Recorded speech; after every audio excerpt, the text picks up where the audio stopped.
Welcome to the Today Counts show. Today does count because it impacts, it influences your tomorrow and the day after that and the day after that. The Today Counts podcast is sponsored by the generous donors of the Lead Today community. I'm your host, Tim Piper. Hey everyone, welcome to the Today Count Show. My name is Winston and I'll be your host today. I'm joined by the founder of Lead Today, my friend, Jim Piper. And we have a good one, a special one for you today. We're going to be looking at the principles of success, especially as we head into the new year. Maybe for some of us listening, we're already in the new year, but just what are some of the principles of success we need in 2024? How do we get better? How are we going to get better? What are some of the areas we need to focus on? And I'm going to lob it up, alley-hoop it up to my friend, Jim. How you doing today? Good to see you, Winston. You look great. You look healthy. You look a lot younger than me. I've never done a word study on success. I don't know how long the word has been around. I know it's a biblical word. I've seen it in Scripture. But the problem, of course, with the word is a lot of people don't know what success even is. So that's going to lead me to some things that I would like to talk about today.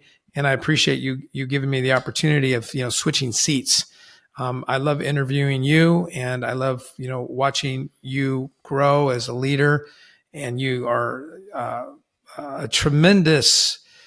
What's the word I'm looking for? I get encouraged when I'm around you.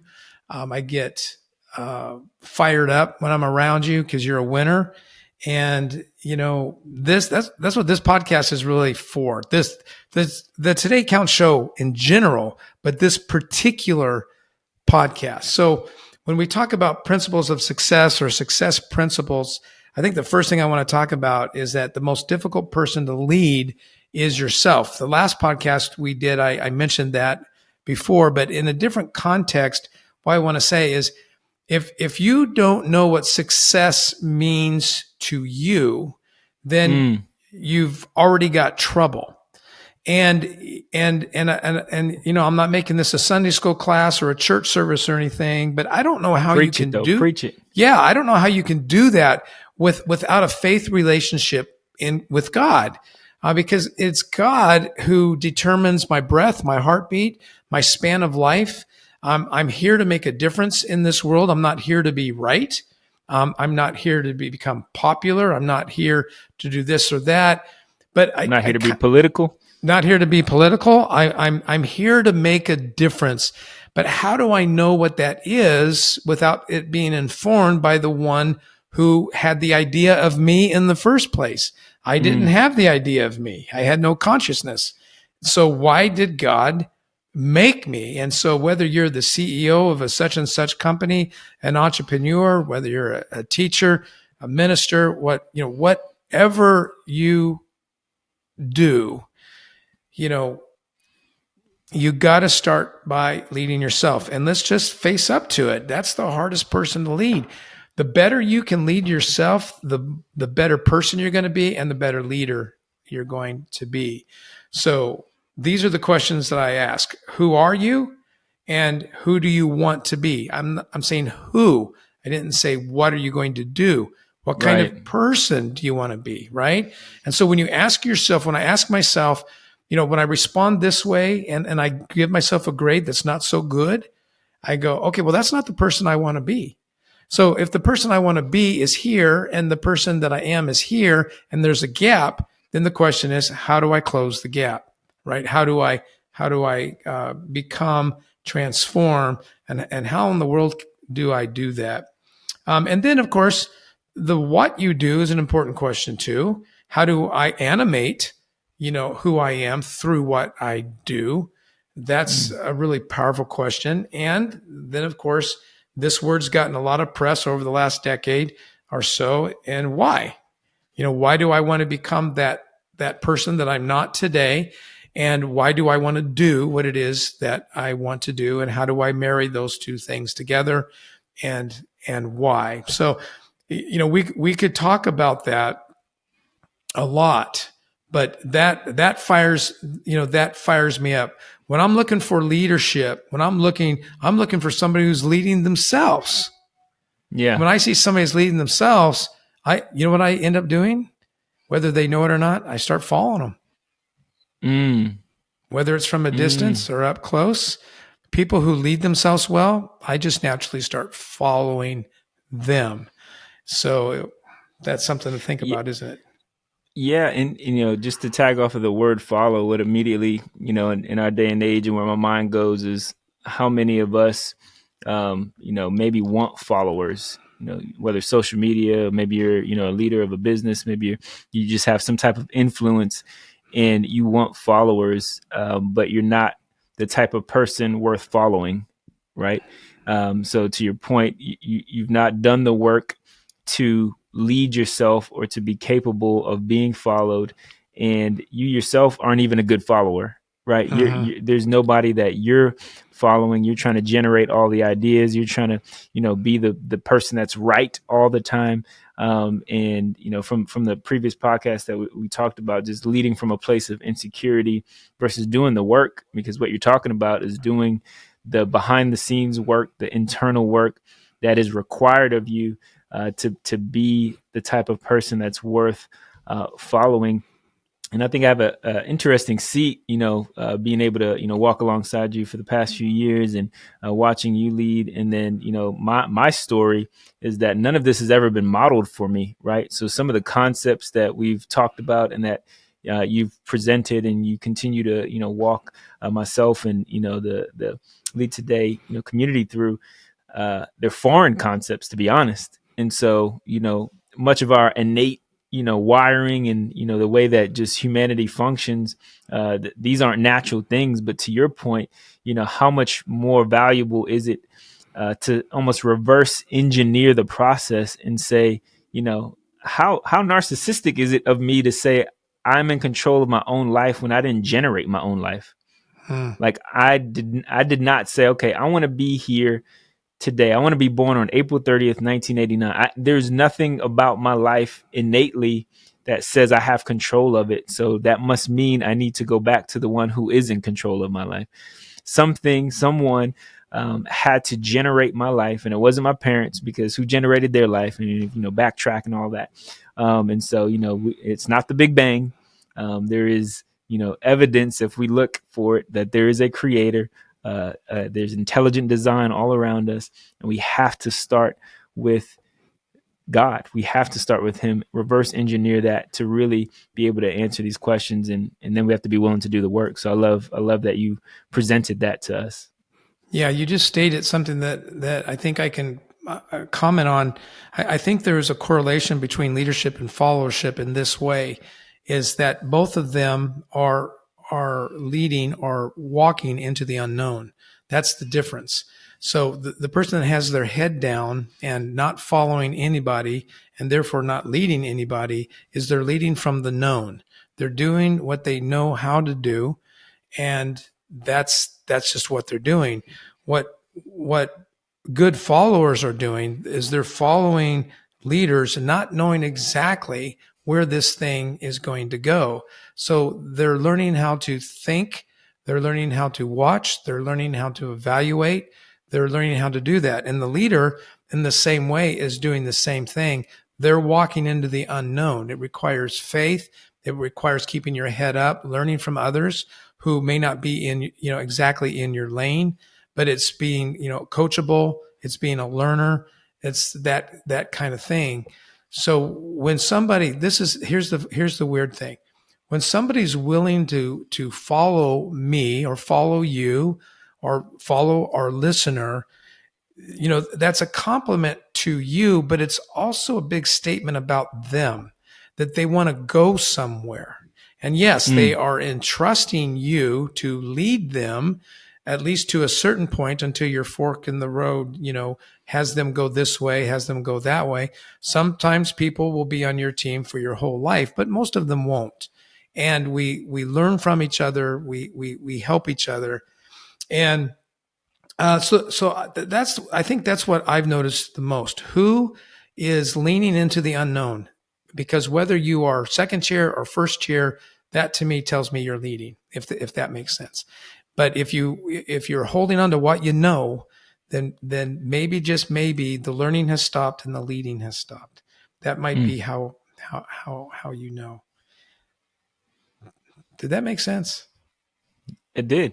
It did. Okay. It did. And I think the unknown is, that language isn't used a lot. And I feel like a lot of leaders, maybe lead from a place of insecurity because of the fear of the unknown.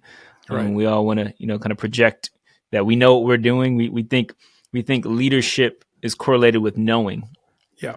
but in fact, it's the actual releasing of knowing and being willing, to your point, to learn. How do you learn if you don't engage with the unknown? If you don't engage with the level of, I've never been here before, I have to embrace discomfort or new experiences or different experiences. And so, that 100% made sense to me. And I think it's going to encourage, those who are listening as well.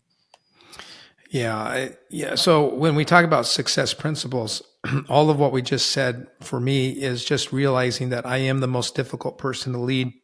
So that's the subject matter. How am I doing? How am I growing?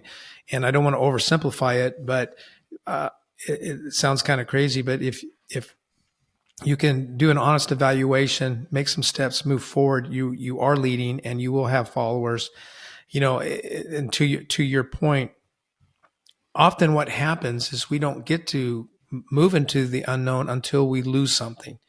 And that's usually how we first learn it. And God kind of pushes us in that way. So when you lose a customer and you get all down and depressed, for our listeners, you lose a contract, you lose a customer, you lose an opportunity. You focus on that loss for a little bit. That's just kind of human. But what is natural that comes out of that? Well, you let it go, you lift up your head, and then you look into the unknown and you begin to go, oh, there are more customers. There are more opportunities. And so then you begin to realize that is the way to live your life. Look forward. And that is leadership. It's like a gravitational pull. You want to keep moving into new and glorious things. But how do you do that? Well, yeah. Well, I was just going to jump in to say, can you maybe speak to, on the opposite side of that, the trap of success, and that once something starts to work, that you get comfortable in the knowing, if you will, and then you kind of close the door to the unknown because for sure this works, and you don't want to risk, the unknown, and maybe there's something better, but I know for sure this works. I'm going to keep running this play. Unfortunately, I have personal experience with that, and it kind of hurts. It's a hurtful thing to talk about, because there was two things going on at the same time at one point in my life. One is I knew that I was in a sweet spot, in the sense that the machine was working, things were working.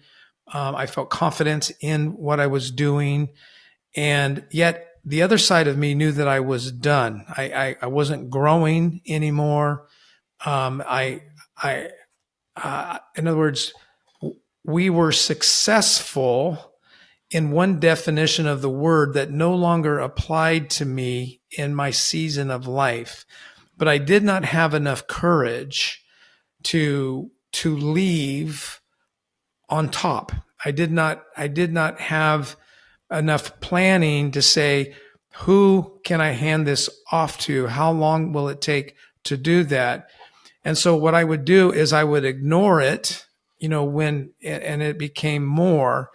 And, leadership is an interesting thing. You have to really want to take it, whatever it is, you, your family, your business, your ministry, to the next level, as much as you want it to do it in its beginning, whenever you had that beginning. Self-awareness is such an important thing. So then, what happened is that as I ignored that, and then it got to a place where I didn't have a leader to hand it off to, when I absolutely knew that I was done and ready for the next thing. So it was a leadership mistake. It was difficult because then I had to stay even longer to add some integrity to the process when I was so done. I was so done and ready for my next challenge. So my next challenge got put on hold for about 3 years in order for me, to make that step. And so to your point, why didn't I make those proactive moves into the unknown? Because I had a successful gig. Who leaves that? Who leaves that? And then, Yeah. not to beat up anybody, but the 2 or 3 people that I entrusted with that knowledge looked at me like, "Are you nuts? Why would you leave now?" Because it's not about feeling good, right? It's about understanding that there's something inside of you, and if you do believe that you are connected to the Creator, there's purpose there. There's purpose that transcends place. And I think that is what a lot of folks don't seem to understand. So your goal is not to get to this place where all of the birds are chirping in a certain way and the flowers are growing. It's just not about that. That might have been part of your vision, but as you get to that summit, I'm thinking, in my experience, that there's a new vision coming that's even beyond that if you continue to grow. I'm trying to think of his name. Yes, Clinton. Dr. Clinton wrote a book, The Making of a Leader, and I think I shared that with you in the past. And one of the things that caught me the most is he was able to notice how and why leaders plateau. And when I read that section, it scared me to death. So here's the thing, though. Here's the thing, though, Winston. I learned from that reading, and I got out of my situation. And I say get out of, it was another place of success. And I moved myself into the unknown, the uncomfortable. But you know what? I didn't learn it enough, because when that turned into something amazing, I got stuck. That's what happened. I got stuck in that hot tub with the metaphoric umbrella drink, and I was getting fat, right? I was getting fat because you got to be lean. You got to be lean when you're moving. You got to be lean. And so I allowed myself to get fat. And then it was a very painful process. And, I can go into more detail about that some other day, but I will tell you that you nailed it. And if you think, listener, that getting to that place is the goal, that place will destroy you. Wow. It will destroy you. So be more afraid of being comfortable than stepping into the unknown, because you were made for the unknown. You were not made to keep doing what you already know how to do. Dang it. That's really good. That's really a good. bit of a preachy session there. All right. But so I want to bring this up because I'm in the middle of it. I haven't finished the whole thing, but I know you're a Detroit Lions fan. Yes. And I don't know if you've seen. Yeah. Well, the Detroit Lions have not suffered from being in a plateau of success. They've not had the privilege of getting stuck in success. I'm not even sure what to call that history. So anyway, but you're going somewhere with this. Yeah. So there's a documentary out called Bye Bye Barry on, one of the greatest, running backs of all time, Barry Sanders. And I'm still working through it. But what seems to be clear, thematically about Barry's life is he was not looking for a place. But to your point, he was moved by purpose. He was moved by values. You start to learn the story of his father and the values that, that they shared, and just the way that he went about the game, even to the nuance of he never really celebrated touchdowns. And it got to this, point where I think we've maybe some of us who are in the sports world have heard this term before, but act like you've been there before. Yeah. And kind of became, a descriptor of him. He'd score a touchdown, do this crazy, run, juke a bunch of guys, this spectacular, ESPN Sports Center top 10 play, get to the end zone and just hand off the football to the ref and go about his business. He was not concerned about records. He was not concerned about status. He was not looking for interviews and promotional deals and sponsorships.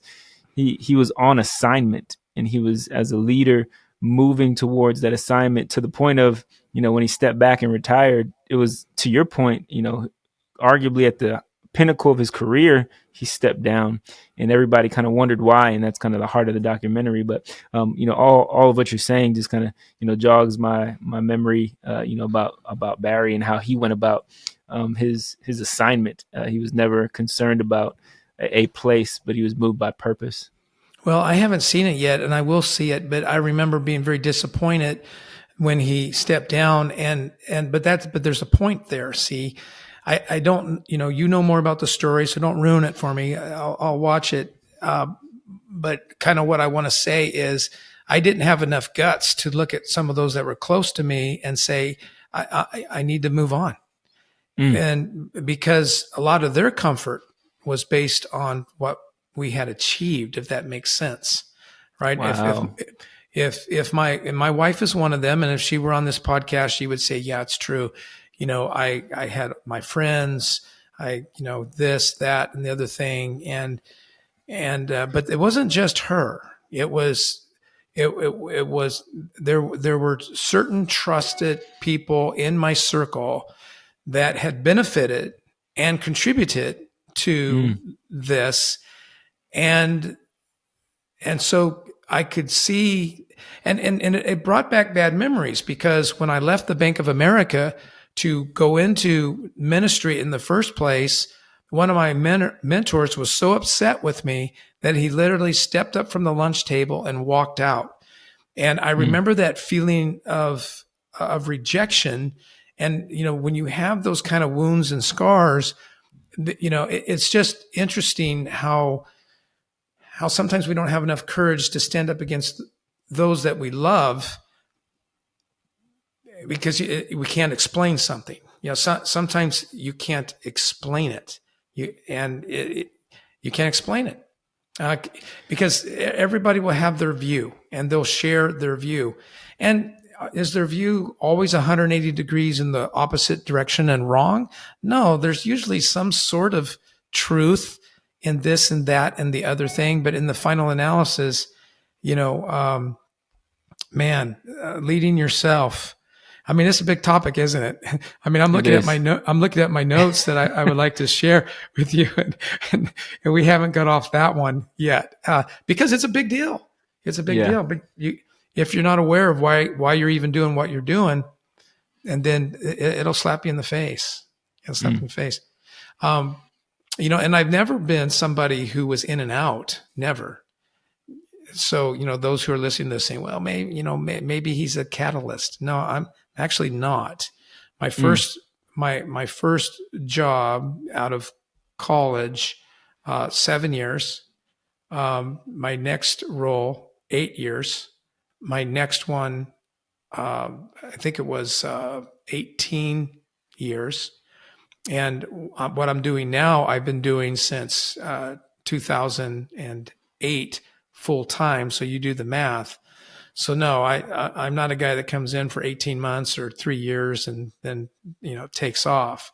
It's much more difficult than that. So all right. So Winston, one of the success principles I want to rant about as we turn the calendar from December to January, because that's just kind of that natural time that we all do that reflection, and some go gangbusters, and others go, I'm not even going to try anymore. It's in somewhere, and everyone else is in between. Those two spots. So the most difficult person to lead is yourself. If you embrace that and what that means, I think you'll start moving in the right direction. The other thing I like to share from my experience in working with people, in the last podcast you and I did, you referred to a hamster wheel. How do you get off that thing? And, or how do you get anything done? And one of the things I've noticed working with leaders, small and large, East Coast, West Coast, North, South, in North America is that the typical thing that I see is they get inundated with goals, plural. They got too much going on. So I would call this the power of one thing. So I just wrote a bunch of things. One goal, one thing at a time, one person at a time, one meeting at a time, one season at a time, one battle at a time. Uh, Everything else is negotiable. Is the goal for a month? Is the goal for a year? Is the goal for a quarter? Is the goal a smaller piece of a bigger goal? I mean, you can get really, philosophical, but do one thing at a time. Well, what do you mean? Like one thing all the way to its completion? Of course not. So some projects I get irritated, right? Some projects are so big that, it's like eating an elephant, right? It's one bite, at a time. And sometimes you can only go so far in a certain goal and you have to wait. You have to wait for something. Like if your goal is to plant seeds in your garden and you planted those seeds properly and you water them, that's all you can do. Now you've got to wait and you can't really harvest it until it comes. You can't prune it until it grows. There are some things that are just, very logical when it comes, to goal setting, but just the idea, one thing at a time. If you're looking at your watch, well, a lot of people don't wear watches anymore, but if you look at your phone when you're in a meeting, and that happens to all of us because we forget to turn ours over, or we just have a bad habit, or maybe we're trying to send a signal. I really like this meeting to get over, whatever it is that we're trying to accomplish, by doing that, it's, because I am an activator, this is near and dear to my heart, and it's proven for me to work. So, the way I go about that is I ask myself every year, and I do typically do it on an annual basis. I ask myself, if nothing else gets done this year, and I pause for effect because there's a lot of good things. If nothing else gets done, what's going to get done? And that has been a very helpful process for me. And what I've learned, that not only does it improve my odds of accomplishing that one thing, but a lot of other really good things get done on the way to accomplishing that, because it usually requires other things to get done. But it also allows me to hit the pause button on other good things. And then as I go back into that other good things inventory room, into that place where everything is nice and stored and categorized, I find out, gosh, a lot of these things are obsolete. I didn't do them and they didn't need to get done, and they can be disposed of. That's the other thing, that I've noticed. So you're the hardest person to lead. I think that's a success principle, the power of one thing. And to be fair, those are, it's almost stackable. I'm assuming as we continue to walk, these things kind of build on each other. And, for me, trying to walk through this, principle that you just talked through, you can't really set a goal if, to your point previously, you don't know who you are, who you want to be, why you're doing what you're doing. You start to create goals based off of, the urgency of the season or the people around you, or you're just your own personal, gratification, versus starting with the why, starting with who, and that's going to bleed into the one thing. Correct? Absolutely. And, so I wanted to share 4 things with you on this podcast, and, I've already shared 2, and, they're like what to do. And then the next 2 is what can destroy that. So I guess the first 2, I would say these are the offensive principles, but what are the defensive principles? And I frankly just thought of that right now. That's not even on my notes. And, okay, so let's talk about, let's talk about defense, but it's still going to sound offensive in some ways. But, how do you stand out from everybody else? Now, is that even a Christian thing to say? It's certainly an athletic thing to say. It's certainly a business differentiator. And that's kind of what I want to say. So I'm still putting it in the positive, but there's some things here that if you don't do these things, it negates everything that we just talked about, if that makes sense. So what I want to talk about is excellence that's not difficult, that you must do. Mm. And I'm going to be shooting all over the place. So a lot of these things may not apply to you, Winston.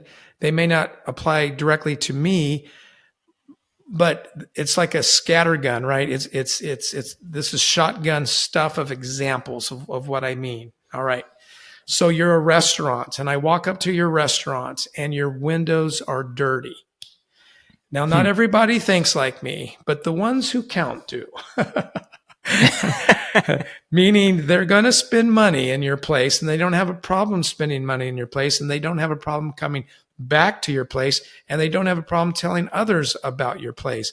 But if you're not going to hide your window, your dirty fingerprints, the dog nose prints on the bottom, the toddler prints above that, and then the adult prints above that, if you're not going to clean that, then what does your kitchen look like? Wow. What does that look like to me? In my opinion, defense is, somebody's job is to get the Windex and the rag, and they're out there every couple of hours. That sounds crazy, Jim.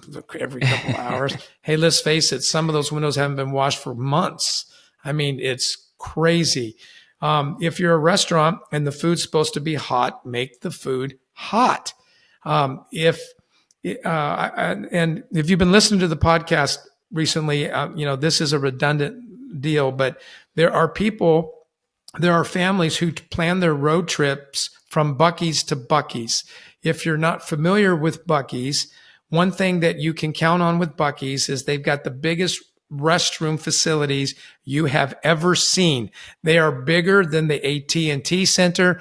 They're bigger than whatever arena that you go to watch football or basketball. They are or baseball. They're larger contextually than any of those arenas, and they are clean. They are clean. They are clean. They are clean. When's the last time you've taken a family road trip and it's that time and you pull over and you're holding your breath. You're telling the kids, don't touch that. Don't touch that. Don't, oh my God, don't even look at that. Right. And we even have terms about how to use that toilet without touching the toilet. It's amazing to me how many business leaders don't understand that the differentiator is basically human need, basic human need. If you go up I-25 in Colorado and you hang a hard left on Highway 80 heading toward Salt Lake City, you will see billboards that do not advertise their food. They do not advertise the cold drinks. They do not advertise their gas prices. They advertise the cleanest restrooms in America. And that's called Little America. And when you go there and you go into their clean restrooms, you go, oh gosh, look at that. They sell t-shirts. They sell ice cream cones. They sell hamburgers. And we can fill up. That's not why they came. They spent their money and all of that because of the clean restrooms, I am just amazed at how when you walk into a business, whether it is a restaurant or whether it is an office facility, you walk up and the person who's supposed to be greeting you has their head down. And what they're doing is more important than your customer walking in. These are unpardonable sins. These are just, they're not wins, they're sins. And if you want to attract winners to your business, you won't do it that way. This sounds like a rant, doesn't it? Keep ranting. Okay. Well, a teachable spirit. If you think you've arrived and you know everything, man. So to me, a teachable spirit is a strong defense. there is humility that comes from that. People like humble people. People like people who say, "Wait a second, can you say that again? Hey, can you write that down? Hey, could you help me with this? What do you think about that?" Um, you know, I get a kick out of coaching, but I have learned as I have gotten older that my success is based not on my wisdom, but on how teachable my client is. And I've learned that if they're not teachable, I need to find a way out of that relationship as soon as possible because they taint my brand. Yet when I'm successful with a client, they get all the credit because they're the teachable one. It's just weird how that works. I get the credit, but they're the one that did all the work. And when I have somebody that's not teachable, we both fail. So it's a relationship that just doesn't work. Stuff like do what you say you're going to do. And if you struggle with being liked, and so you say yes all the time, that goes back to the first principle that we talked about. Leading you, maybe you have to say no, I can't, or when can we reschedule that, or I'm honestly not interested in that, or I really don't want to do that.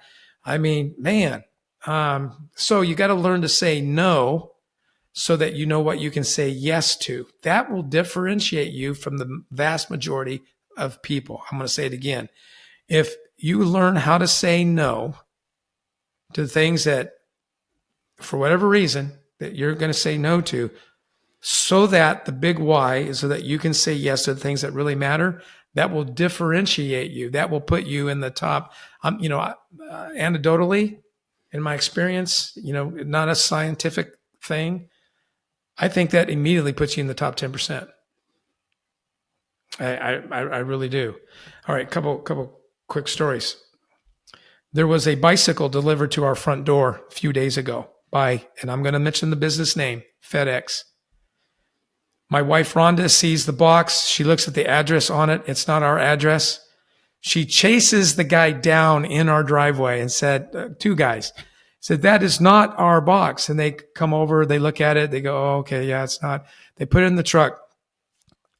Some time goes by. Rhonda gets in her car. She's going somewhere. She sees that same box that's 3 doors down, and it's sitting in the middle of the driveway, really close to the street. Now, in our neighborhood, our driveways are long. And in our neighborhood, a lot of the folks here are at least in their 50s, if not 60s, and older. So my dear wife, she pulls over. She knows how heavy the box is because she tried to move it before.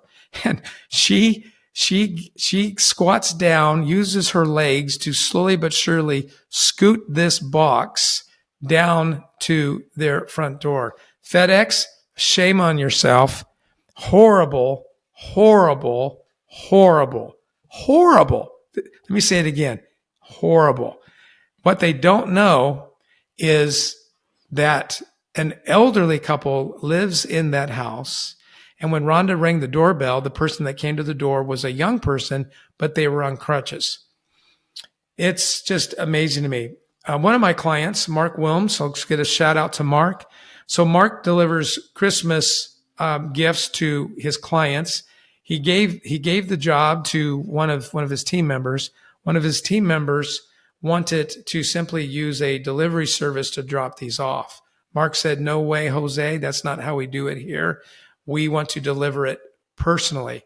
It would have been more efficient to send out the gifts through some third party, but Mark said, "No way. We want to deliver it. And if we can, we'd like to actually see them in person, say thank you to them while we hand out the gift." That's a differentiator right there. I want to tell you real quickly about what Mandy did. Mandy is my daughter. She coaches high school and college athletes, specifically cheerleaders. And if you're not caught up with cheerleading, that is a thing. It is a crazy thing. It's people flying through the air, doing all kinds of crazy stuff that I would never do. But she got this idea at night. At night, she knew that in her team, there was a culture problem in this one particular team. There's a culture problem. And that culture problem is, for some reason, they're lacking confidence. They have lots of insecurity. And as we talked about before, and I think our previous podcast, we talked that insecurity seems to be the root of all conflict, inner conflict, interpersonal conflict. And she came up with an idea. This is the idea. She went down to the store. She bought X amount of white t-shirts. She gave one t-shirt to each of these athletes. She challenged them. I'm going to cut to the chase here in the story. It's longer than this. But she asked each athlete to write with a marker on the front of their t-shirt what they're struggling with, their insecurities, where they lack confidence, and have the courage, to your point, your word, have the courage to name it and put it on the front. Then what she did is she said, now put it on. And then she had the team members.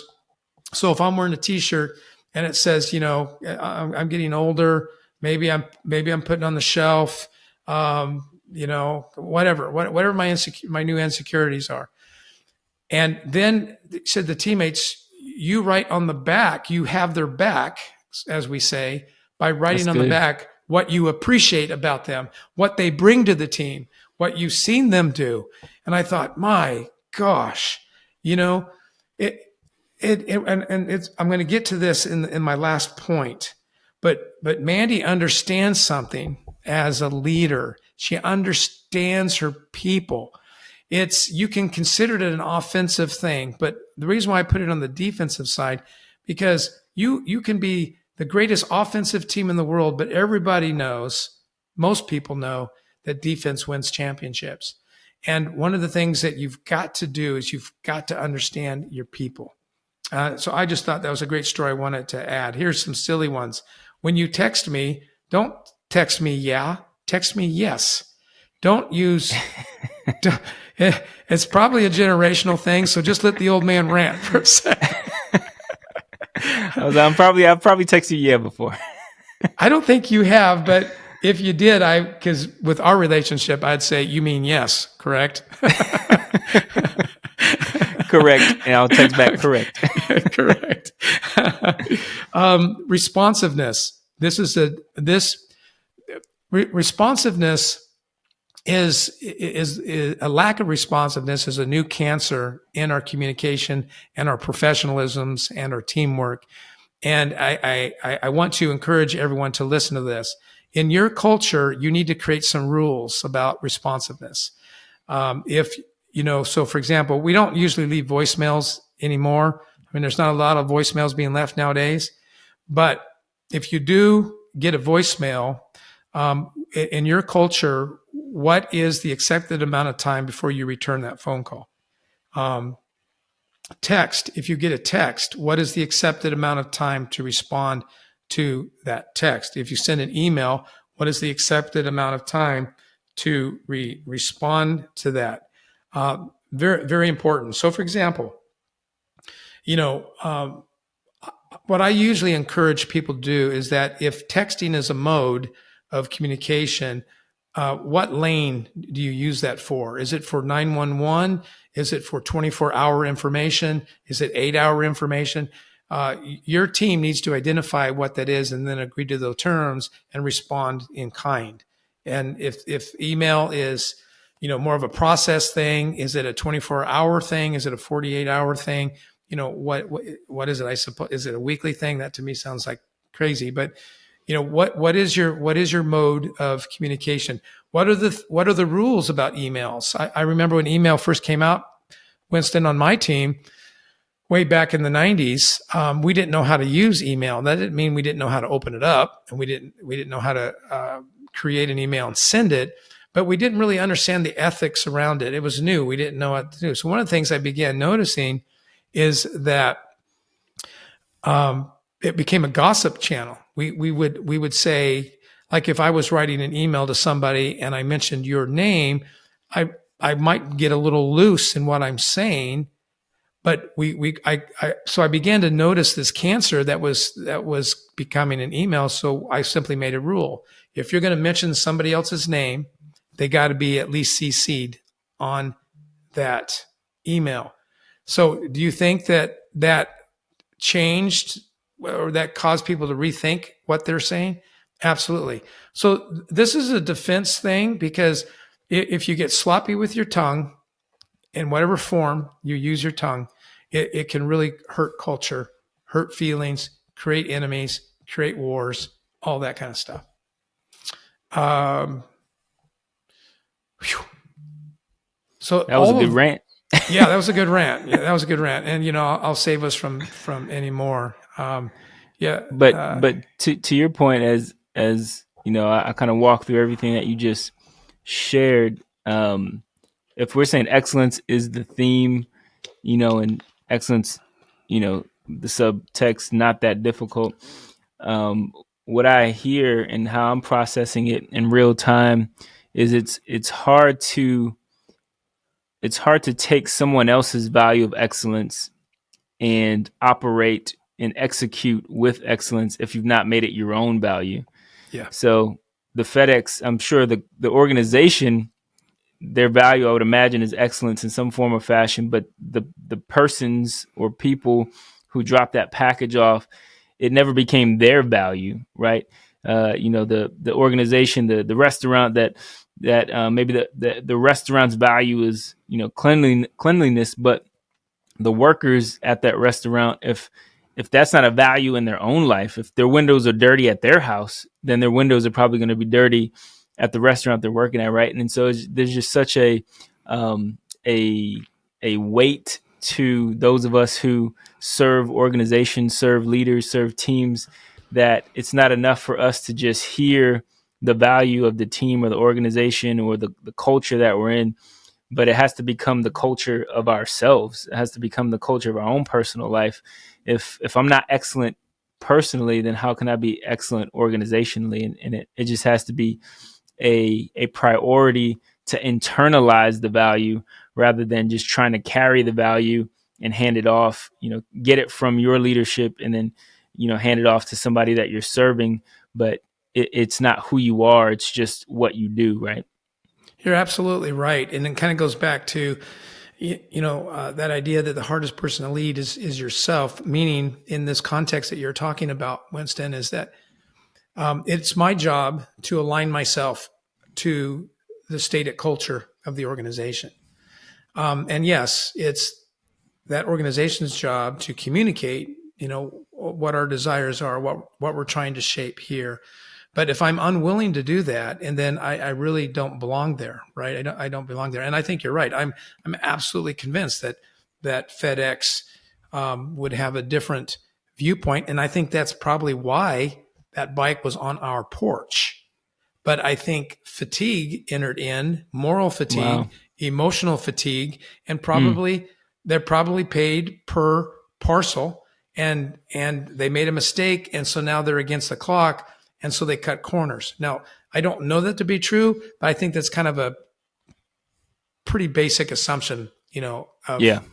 of what happened. So that elderly couple got punished because of their mistake, and Mm. or worse, what if Rhonda didn't run out and get him? I'll tell you what would happen. We would have delivered, the package, and that happens too. I guess, and so to me, excellence. I guess what I'm trying to say is that excellence doesn't have to be this big old thing that everybody makes it. It's really just basic housekeeping. Which not very many people do. Yeah, right, right. Well, can I talk to you about one more thing before you sign us off? Let's do it.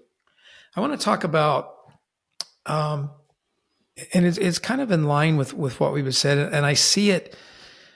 I still see it as a defense, to excellence versus an offensive thrust. If it's an offensive thrust, I feel like it's connived. I feels like it's salesy. And what I want to talk about is technical skills versus interpersonal skills. People most often get promoted because they got game, they got skills, and they're good at something.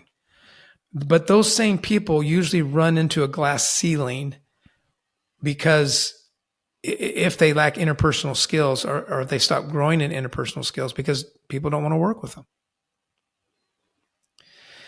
And even if you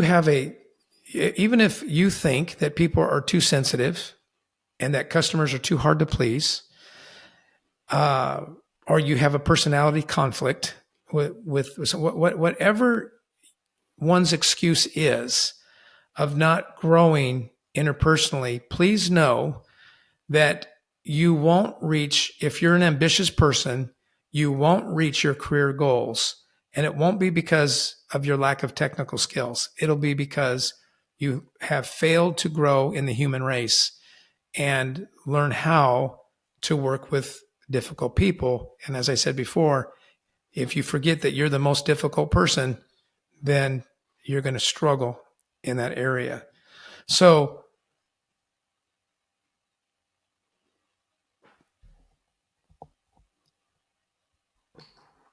it's not about going from being this maybe introverted, driven person to being a flower of perfume and, spreading daisies everywhere and love. But it's about recognizing your blind spots and starting there, where even if the easiest place to start, as long as you don't see it as a way to make an excuse, is verbally confess to those in your circles that you struggle with this or that, and you're trying to get better at it. And it might be insecurities, it might be a lack of skill, it might be a lack of understanding.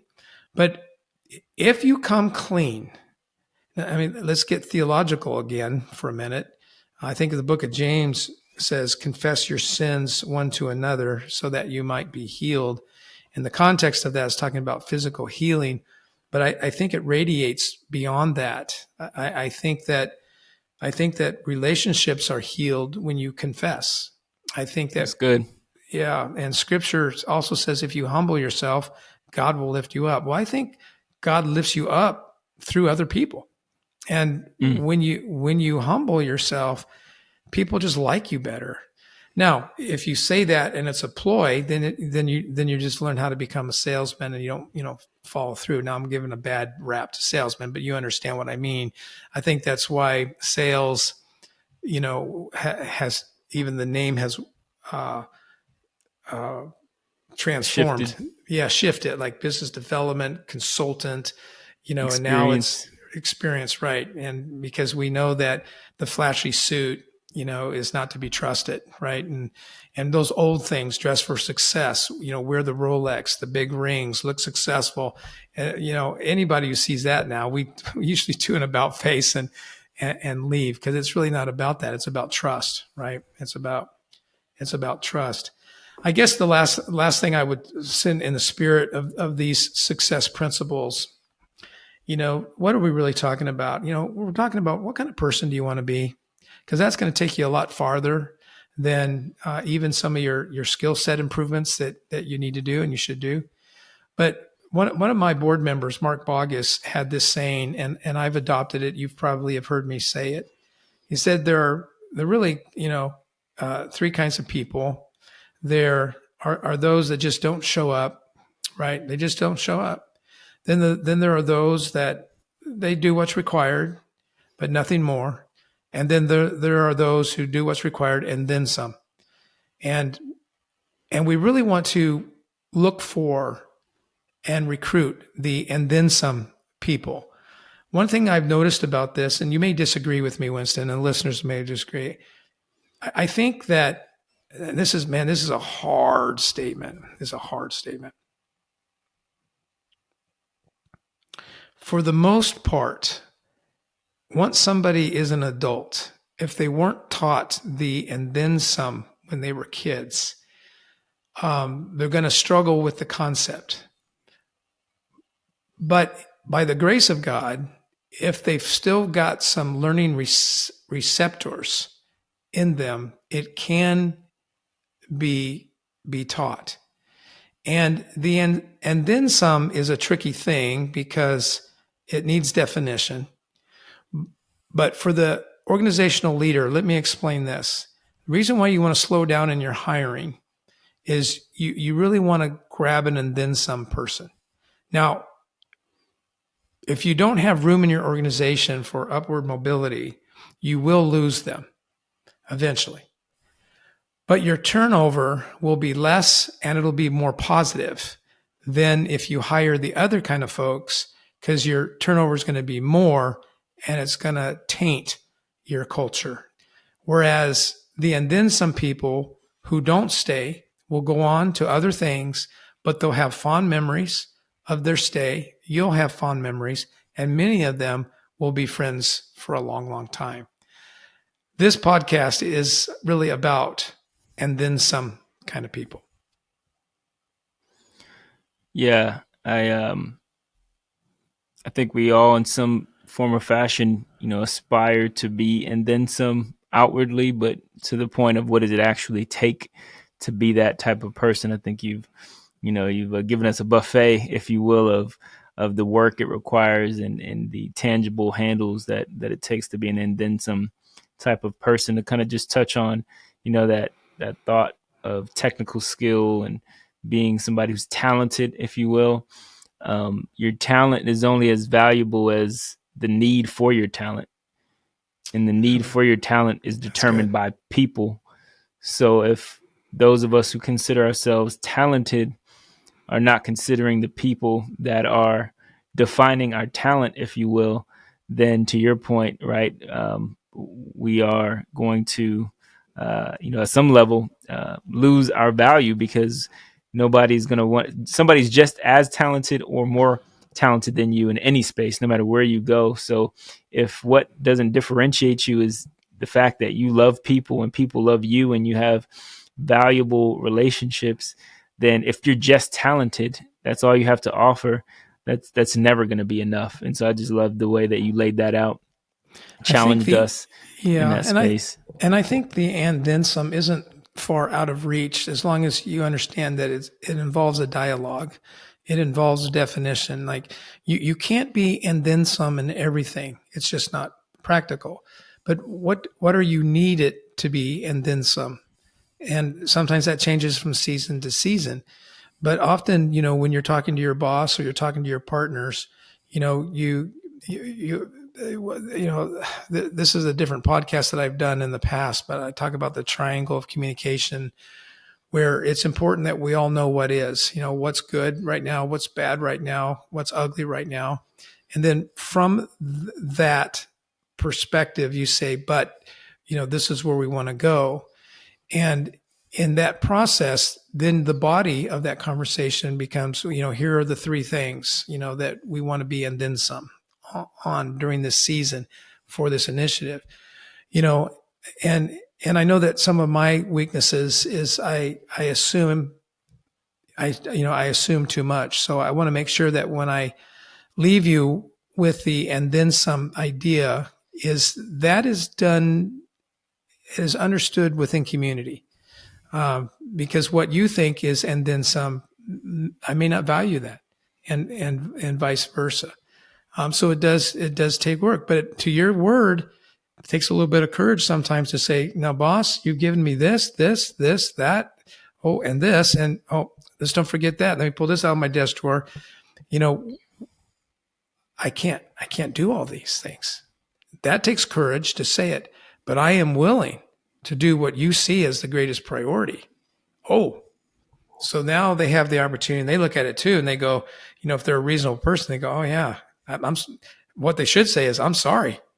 I didn't even realize that I packed you with all that. So, this is really important to me. This is a priority. And then you go, okay, I got it. So what do we do with these? And they go, ooh, and that's another conversation. But it is a process. But I see it as defense, because good intentions often bring unintentional consequences that are not always positive. Well, thank you, Jim, for what you might have considered a rant, but I consider it wisdom. I know many of us who are listening as well have so much to take away from it, and so looking forward to our next time together. But for now, this has been amazing, and we'll land the plane here. And we hope to see everybody again for Today Counts Show. We'll see you. Thank you for hosting. If you're not part of the Lead Today community, let me invite you. Go to leadtodaycommunity.com. That's leadtodaycommunity.com and sign up for Monday Moments. It's a weekly email that will encourage your leadership. Again, thank you for joining us today, and thank you for telling a friend about the Today Counts show.